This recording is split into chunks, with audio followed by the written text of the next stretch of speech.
Welcome, everybody, to Funeral Nation, episode 191. I'm Ryan Thogbarton. That is Jeff, the Funeral Commander Harbison. And this is the funeral profession's only weekly news web show, podcast, whatever you want to call it. It is what You know it what? is. It's the leading voice of the industry. If you don't know about it, you can tune in here. Speaking of which, we're only fueled by C&J Financial, my company, my friends. We're just really doing a great job right now of serving families and funeral homes. There'll be some stories coming out of that soon, but let's go ahead and run the C&J promotion. C&J Financial and CFS are excited to announce a powerful yet simple solution to help thousands of funeral homes and families with the challenges that life insurance assignments can bring. Insurance companies are often a hassle to deal with, and claims can take weeks or months before payment is received. If you're tired of the hassle and cash flow delay in processing insurance death claims, C&J's Fast Funding program can help. With the new seamless integration between the two companies, CFS client families can submit preliminary insurance information to your firm through your website prior to the arrangement conference. The final assignment information is sent to C&J via the Insurance Assignment tab in your website management console. Once the claim is submitted, C&J will verify the benefits, and as soon as verification is obtained, payment is made to your firm, usually within 24 to 48 hours. C&J and CFS are committed to simplifying the lives of funeral directors so you can focus your time serving families. All right, Ryan, we've got two things in the news. One we don't want to talk about, and the other is pretty decent news. The first one we don't want to talk about, what in the heck is wrong with the funeral home owner that stacked bodies unrefrigerated in a U-Haul truck in New York City? Really? Multiple U-Haul trucks, and did have a refrigerated truck that was full of empty caskets. You know, you got to keep those caskets, you know, they can be damaged at any time. There's so much wrong with this, but I get to, as I read different news sources, I get to this one question. Yeah. Was the funeral home compelled to take those bodies knowing they did not have sufficient storage facilities? I can't imagine that they were. No. So the answer is going to have to come from a few different areas, and I'm not going to speculate on it. Certainly there'll be a follow-up investigation, but thanks for the black eye. You know what? We got enough going on out here. No, come on. No. And show? You know, come on, man. There are a million things happening positive in the profession right now, but the media is not going to grab a hold of that. It's going to take this one dummy like this guy and just sour the whole bunch. Yeah. So anyway, Thank you to all the others doing it right, our last responders. In fact, our guest today is going to talk about a new program for last responders that are looking after you.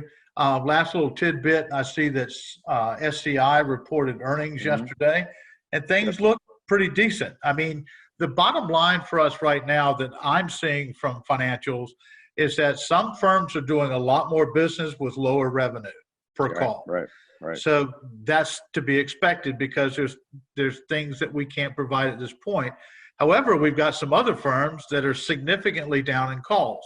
So hopefully the next time we have this broadcast, I'll have a little bit more of the death rate numbers from the CDC and see if we can balance those two. Which I did read that there was a spike like a week and a half ago in that rate. So, I mean, same thing rings true. I mean, you're talking to hundreds of funeral homes a week, if not thousands, the same here. And, you know, it's kind of like it's a mixed bag. Some are up, some are down, some are doing same call volume, but average cost per call is down, or revenue per call just without gatherings and things. So, but you know what? There's a lot of funeral homes that are innovating, and call volume may be down, but revenue is up because they are going the extra mile to provide services like drive-ins and drive-throughs, and you know, really just not going, well, we can't have a gathering, so you know, direct to the crematory, direct to the cemetery. There's a lot of funeral homes that are embracing the opportunity to get creative and still serve families at the highest capacity, and you know, that deserves to be applauded. Yeah, and I think we'll see this as a watershed moment in the profession where that's exactly right. I think this will separate the innovative from the we've always done it this way, or been serving since Sherman burnt down the South, or whatever they want to say. Doesn't matter. If you don't step it up now, you're wrong. Anyway, Sure. speaking of stepping up, we got some great guests coming on, so let's roll that interview. Hey, everyone. Awesome. We've got a great interview segment today about just something super positive that's going on in the profession, and really how the profession's rallying together to pick each other up, support each other. This is a trying time. So we've got Anthony from NFDA and Adele from Eternova. I'll let you both introduce yourselves with a little bit of background, and ladies first on this show. So Adele, why don't you take it away? Thanks, guys. Such gentlemen. So I'm Adele. I'm the co-founder and CEO of Eternova. What we do is we celebrate really remarkable people and pets when they pass by making diamonds from their ashes. But our vision is a lot bigger than that. We really see it as our mission to kind of change a cultural conversation around death, grief, and remembrance, and help people feel more supported on a grieving journey. Really have designed our whole diamond process around grief wellness principles and kind of supporting someone, at the end of a funeral process, and kind of taking them through that next chapter. So really glad to be here. Yeah, I'm Anthony Canick. I'm the Senior Business Development Executive here at NFDA. So I've been in the industry now. This is my 20th year. I started back, many of you know me from Kate Boylston Publications, American Funeral Director. I was there for 14 years. Went to NFDA about 6 years ago and been here ever since. That's awesome. Well, you two have something really interesting to share with us, and that's why we'd like to have you here on the show. So Adele, will you start this off and how you got started? Yeah, absolutely. Well, gosh, I mean, I'm sure everybody can empathize. We were on, some of the NFDA conference calls, CANA conference calls, and just hearing what a tremendous impact COVID has had on our community and on our industry. Really, what was kind of remarkable to us, we were hearing from many of our funeral home partners that they weren't really being talked about as essential workers. And Anthony was, a huge part in educating us, around the importance of being classified as essential workers so that they were getting that support, they were getting the protective gear that they needed. And we're a very social media first company, and we were seeing all of this, love and support that was going on for the hospital and medical industry, and which is very, very well deserved, but nobody really showing any love to our funeral home partners, who are also frontline workers and also putting their lives at risk right now. So after talking to quite a few of our different partners and hearing just the pain points of the tremendous amount of families they're serving and the lack of gear that they have, we decided, well, what are some of the things that we could do to help? So that was when we actually gave Anthony a call, and said, would y'all be interested in putting together a GoFundMe, in partnership with Eternova, to start help raising funds and awareness, to support our funeral industry and our community, because they're clearly in desperate need of support. And they were wonderful and lovely and said, heck yeah, that is so needed right now. And we grouped in quite a few others, bringing Good Grief into the fold, and bringing also the Palehurst ladies involved, and the Funeral Service Foundation involved. And together we formed an industry coalition, launched the first campaign on GoFundMe supporting the funeral industry, and have had just remarkable traction, in doing so. So. Yeah, and with NFDA, and the foundation being our charitable arm, it just made total sense for us to actually partner up with this. And, it was really good for, the foundation to come up with, the lead gift of $10,000 to kick it off. And it was really nice to see them really put those efforts behind the COVID crisis response fund that they're building. So, we are using those funds for a number of options. One being this, one being all our volunteers that are signing up to help these states that are really in dire need right now. Speaking of volunteers, and we'll get back on the subject here, I see that 600 had signed up. Is that correct, Anthony? Actually, over 860 have signed up. 600 right now are volunteering in New York, New Jersey. We also have people in DC. We have people in North Carolina right now, and I believe Michigan. That's incredible. Wow, that's fantastic. Fantastic. Well, with this coalition, you guys have set a dollar amount goal, and specifically to buy masks. Is that right? That's right. That's where we're hearing the greatest need is N95 masks. And so through some of our investors, we have some connections, to getting really cost-effective N95 sources. So that's our number one priority. And yeah, I mean, it's remarkable. We have a form that folks are filling out, if they're in need, and the amount of people that are red, we have zero equipment, and, we're in highly affected areas is, just heartbreaking what they're facing, serving hundreds of families a week with no gear whatsoever. So raising quickly in $25,000 increments to, make a purchase, send them, make a purchase, send them. So really excited. We have our first shipment going out on Monday.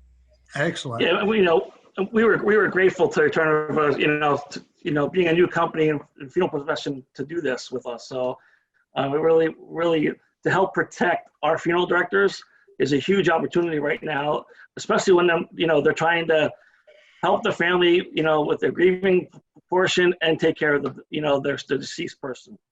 Yeah, and you guys had some celebrity help too. Adele, you want to share with us how that worked out? Yeah, absolutely. Well, so Mark Cuban's one of our investors because we were on Shark Tank last year, and Mark joined us, and he's just a wonderful advocate of good causes, and so wrote him and said, hey, our funeral directors are really unsung heroes. They're not being talked about in the mainstream media. They're not being talked about. Nobody's kind of standing outside a funeral home and clapping for them, and they are absolutely showing up for people just as much right now. Would you be willing to just send, a short message of support to this incredible community? And, he had no idea. He was like, wow, I didn't even realize that either. So, he was happy to oblige. So if you've seen that video circulating, that was something we put together, and, actually just had Allison Pincus too, who's the founder and CEO of One Kings Lane, another very big tech company. I was chatting with, had never heard of this, and she's like, oh my God, that's amazing. She posted it on her Instagram. So I think a lot of people just don't even realize, to thank a funeral director. So I think that that's an important part of this message too. We hear so much about the first responder, right? So, we always hear about first responder. So, we talked about this. It was like, wait a minute, keeping that person healthy and all that with a doctor and the administration and nurses and all that is wonderful. But again, when they are no longer needed, what happens? It goes to the last responder, as us feeling that it is a last responder. And it's the calling of our members and our funeral directors to do that process with the family and take care of the grieving family, number one, and take care of, the deceased for them. That's right. Well, it's obvious that both of you, along with a lot of us, love our last responders out here and doing what we can. It's been interesting during this crisis to see where help has come from and where we're sending help. And it says a lot about our profession and who's involved with it. So in order to help your cause, we also want to put a link and information on how anyone watching out from Funeral Nation can donate. And we're really grateful that both of you have come together and solicited other folks to help the people again that are the last responders. That's right. Absolutely. Well, I'm happy to provide that link. And if you go on GoFundMe, it's called PPE Supplies Needed for Funeral Homes. We're the only fundraiser on GoFundMe supporting this industry, so shouldn't be hard to find. So yeah, we're honored to do that. If you need supplies, fill out the form that's also on that page, and we'll make sure we get in touch with you ASAP. And just want to make sure that everybo's supported. So yeah, and if our members need information about the COVID at all, they go to nfda.org/COVID-19. It's there as well. We also have, the funeralservicefoundation.org, where they can go to donate for the COVID-19 crisis response fund as well. Yeah. Excellent. Okay, well, Adele, one more thing. You have a free digital resource that's available for funeral homes as well. Can you give us just a quick overview of that? Yeah, absolutely. So something we were definitely seeing as a need with our funeral home partners that we're currently partnered with was as they're dealing with this tremendous number of new cases, unprecedented numbers, they're also having to change their entire business model overnight, going from a very in-person driven experience to one that's, completely digital and online. So, as millennials from tech backgrounds, our whole business model has always been very digital first. So we thought, hey, at least could be an area that we could help. So we're offering a free service right now to digitize all arrangement materials and just pull them into a really nice, beautiful, easy to use tool that you can be sending your customers. They can, review it in advance before the arrangement call.